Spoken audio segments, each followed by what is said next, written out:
मित्रांनो, पहिल्या भागात आपण पाहिले की स्नेह संमेलन चालू असताना महेशची बॉडी स्टेजवर कोसळते आणि सर्व मुली घाबरून पळू लागतात। तेव्हा इन्स्पेक्टर निशा सर्व मुलींना शांत करते आणि खुनाचा तपास सुरू करते। घाबरलेल्या वैजू आणि मयुरी घरी येतात तेव्हा त्यांना समजते की मयुरीची आत्या अजून आली नाही। त्या रात्री वैजू आत्याला रक्ताने माखलेले हात धुताना पाहते। दुसऱ्या दिवशी सकाळी पोलीस मयूर आणि वैजूला पकडून चौकशीसाठी नेतात। तपासात आढळते की वैजूच्या रूम समोर रक्ताचे डाग आहेत, तसेच वैजूच्या रूम मध्ये पिस्तूल सापडतो। तसेच मयुरीने महेशला पत्र लिहून हॉस्टेलला बोलावले होते ते पत्र बॉडीच्या खिशात सापडतो। सर्व पुरावे मयुरी आणि वैजूच्या विरोधात असतात, त्यामुळे त्यांना आरोपी ठरविले जाते। हे प्रकरण झाल्यापासून शीला गायब असते। वैजू आणि मयुरीला पोलीस कोठडीत डांबले जाते। मयुरी आणि वैजू पोलिसांना सर्व हकीकत सांगतात तेव्हा पोलिसांना त्यांच्या बोलण्यावर विश्वास बसतो। पण इतक्यात एक बाई तिचा मुलगा महेश मुकादम मिसिंग असल्याची तक्रार घेऊन येते। त्यामुळे वैजू आणि मयुरीची कहाणी खोटी असल्याचा पोलिसांना वाटू लागतो। आता या पोलिसांच्या कचाट्यातून आपली सुटका होणार नाही, कोणीतरी आपल्याला या जाळ्यात अडकवतोय। म्हणून मयुरी पोलिसांचा पिस्तूल हिसकावून दोघी पोलीस स्टेशन मधून पळून जातात। वैजू मयुरी हॉस्टेलला जातात, पण तिथेही पोलीस पहारा असतो। त्यामुळे त्या शहरापासून दूर एका पडक्या जुन्या इमारतीमध्ये राहतात। या गुन्ह्यात कुणी आपल्याला फसवले असेल याचा विचार करतात, कारण महेश बद्दल फक्त या दोघी आणि आत्यालाच माहित होते।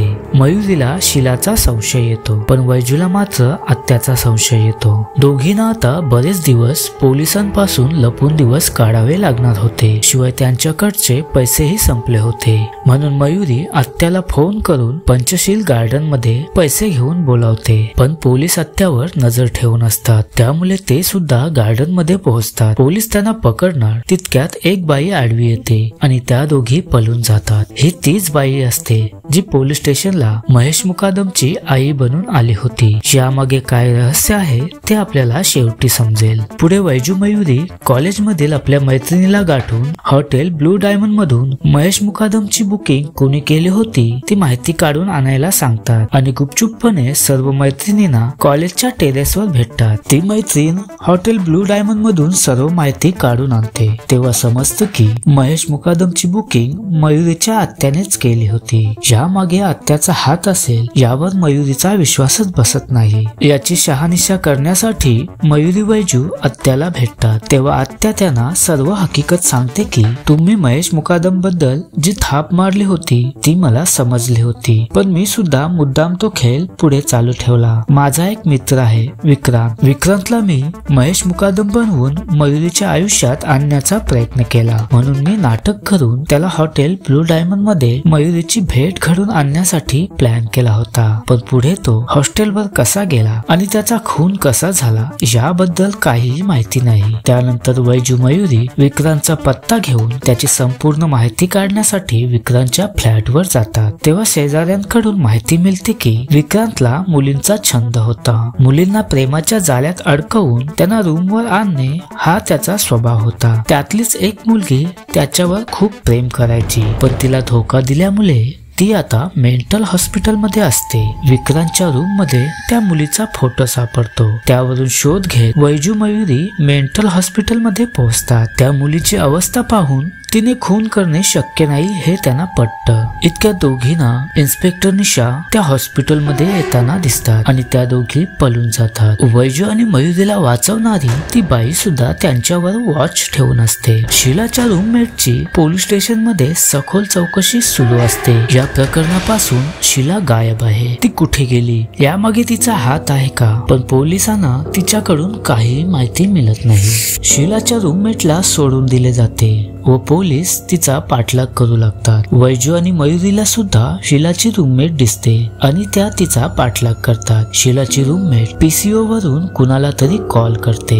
मयुरी तो नंबर नोट करते आणि त्या नंबरावरून पत्ता शोधते। वैजू आणि मयुरी त्या पत्त्यावर पोहोचतात तेव्हा त्यांना तिथे एका पोल्ट्री फार्म मध्ये शीला लपलेली सापडते। शीला त्यांना पाहून पळण्याचा प्रयत्न करते, पण त्या दोघी शीलाला पकडतात आणि इन्स्पेक्टर निशाला कॉल करून पत्ता देतात। त्यावेळी शीला म्हणते की इन्स्पेक्टर निशा मला अटक करणार नाही, तर ती डायरेक्ट मला गोलीच घालेल, कारण खरी खुनी इन्स्पेक्टर निशाच आहे। शीला त्या दोघींना सर्व हकीकत सांगते।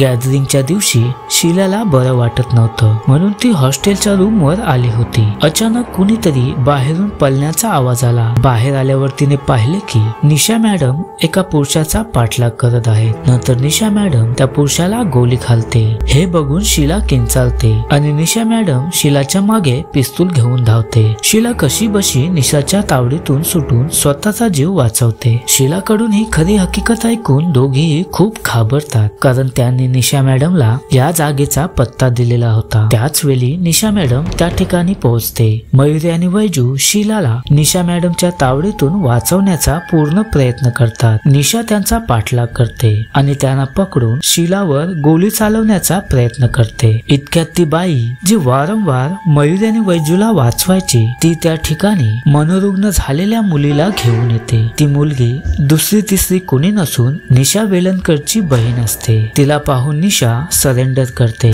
आणि ती बाई CBI ऑफिसर असते। शेवटी सर्व रहस्याचा उलगडा होतो। निशाची बहीण अजिता विक्रांतच्या खोट्या प्रेमात अडकली होती। तो तिचा फक्त वापर करतोय हे वारंवार सांगून सुद्धा तिच्या बहिणीला कळत नव्हते। एक दिवस विक्रांत तिच्या बहिणीला फसवून निघून गेला आणि त्या धक्क्याने तिची बहीण मेंटल झाली होती। तेव्हापासूनच निशाला अशा पुरुषांचा भयंकर राग येऊ लागला। गॅदरिंगच्या दिवशी अचानक निशाला विक्रांत हॉस्टेलवर येताना दिसला आणि तो निशाला पाहून पळाला। निशाने त्याचा पाठलाग केला आणि त्याच्यावर गोली झाडून त्याचा खून केला। इन्स्पेक्टर निशा स्वतःचा गुन्हा मान्य करते आणि तिला सजा होते। या सर्व प्रकरणातून सुटका झाल्यावर मयुरी व वैजू आपल्या मैत्रिणींसोबत सेलिब्रेशन करतात आणि इथेच आपला चित्रपट संपतो। तर मित्रांनो, तुम्हाला असेच काही रहस्यमय मराठी चित्रपट माहित असतील तर कमेंट करून जरूर सांगा। मी ते एक्सप्लेन करायचा नक्की प्रयत्न करेन। धन्यवाद।